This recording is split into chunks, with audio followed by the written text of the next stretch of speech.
Pois bem, dando prosseguimento à nossa sequência de aulas, vamos abordar os dois sistemas de controle, o controle difuso e o controle concentrado.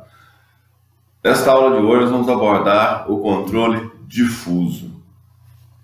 Esse controle ele é realizado pelo Poder Judiciário. Como dito na aula anterior, também pode ser realizado pelo Tribunal de Contas, que é um órgão do Legislativo.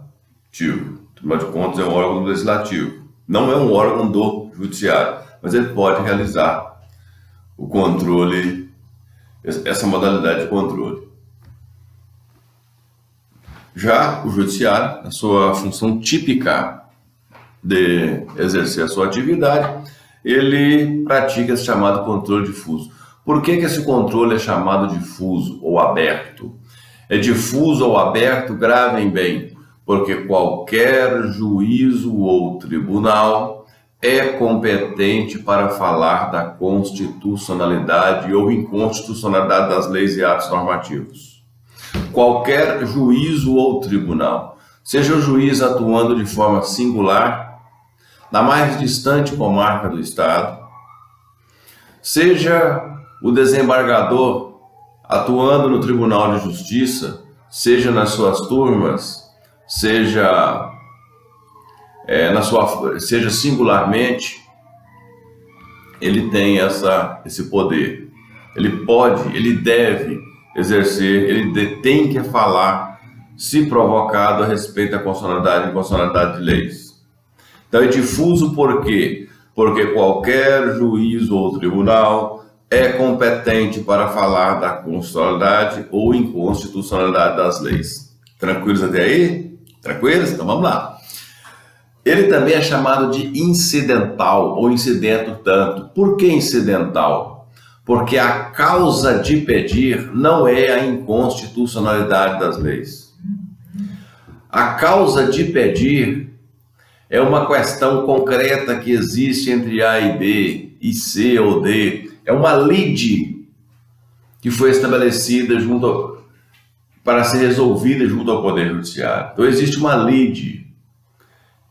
Então, a causa de pedir não é a inconstitucionalidade da lei, mas um fato, uma lide, um caso concreto existente entre A e B, é um pedido da parte no processo. Ele também é chamado de concreto. Por que concreto? Porque existe um fato concreto, uma lide entre A e B.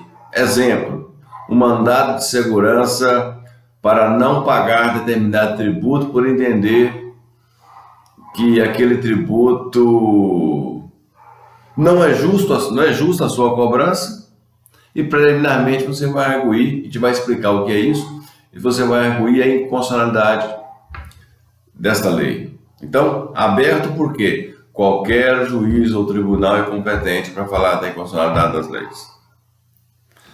Incidental, porque a causa de pedir não é a inconstitucionalidade da lei. Concreto, porque existe uma lide, existe um caso concreto entre A e B, ou C ou D, ou entre o indivíduo e o município, o indivíduo e o Estado, o indivíduo e a União, como exemplo, mandado de segurança para não pagar tributo. E ele também é chamado por exceção ou defesa. Por que por exceção ou defesa? Porque nesse controle difuso, o autor, o indivíduo, ele argue a inconstitucionalidade de forma preliminar, mas ele não está pensando no interesse coletivo. A princípio, ele não pensa no interesse coletivo. Ele age na defesa do seu interesse. Ele impetrou o mandado de segurança, ele impetrou uma ação ordinária com o objetivo de não pagar determinado tributo. Ele quer deixar de pagar. Agora, se outros vão deixar de pagar, é problema dos outros. O dele ele quer resolver. Como que ele resolve?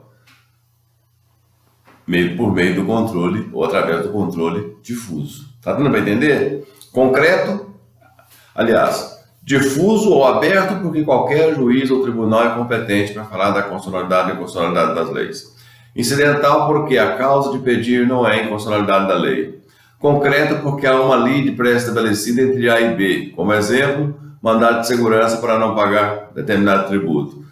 Por exceção à defesa, porque o indivíduo que utiliza desse instrumento, ele está preocupado em defender o seu interesse apenas, não o interesse do outro, mas o dele.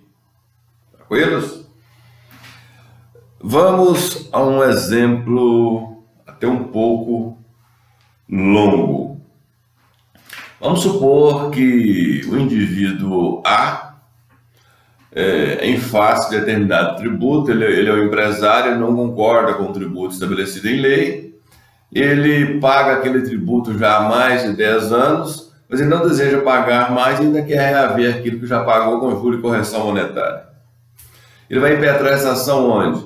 Ele não pode ir direto ao Supremo Tribunal Federal. Ele não tem legitimidade para isso.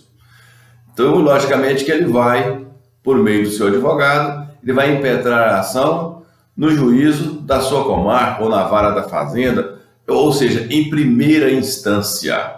E na preliminar da sua petição, ele vai arguir a inconstitucionalidade da lei. E na segunda parte da petição, ele vai arguir a causa de pedir.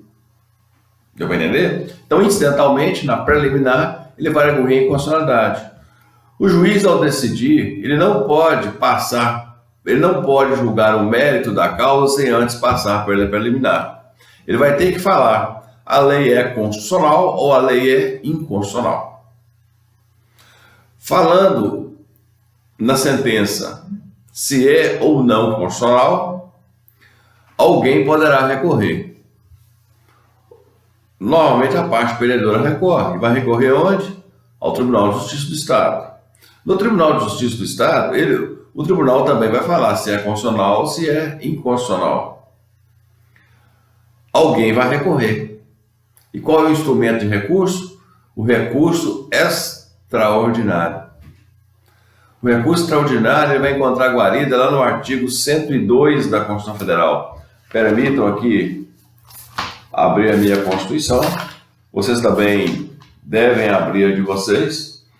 Lá no artigo 102, diz o seguinte: compete ao Supremo Tribunal Federal principalmente a guarda da Constituição. Então, a última fala em matéria de constitucionalidade ou inconstitucionalidade de leis ou atos normativos, ela pertence ao Supremo Tribunal Federal. É a última fala. No linguajar popular, é o STF quem bate o martelo. Tranquilos? Aí você vai encontrar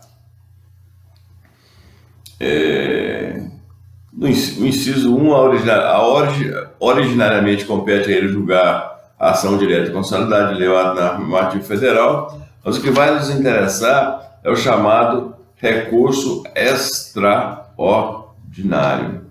Esse recurso extraordinário é o recurso que é impetrado ao Supremo Tribunal Federal, nesse caso, nesse e noutros, né? Mas nesse exemplo nosso, nesse caso vai se impetrar o mandato, desculpe a falha, nesse caso vai ser buscar por meio do recurso extraordinário o direito pretendido.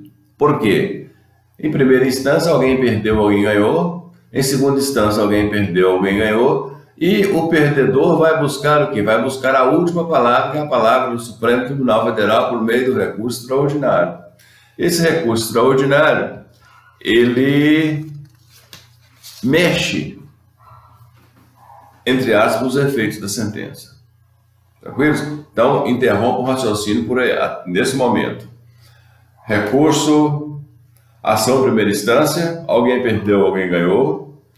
Segunda instância, Tribunal de Justiça, alguém vai perder, alguém vai ganhar. Por tratar-se de matéria de constitucionalidade ou inconstitucionalidade de leis, nesses casos, cabe o recurso extraordinário ao Supremo Tribunal Federal, para que ele dê a palavra final.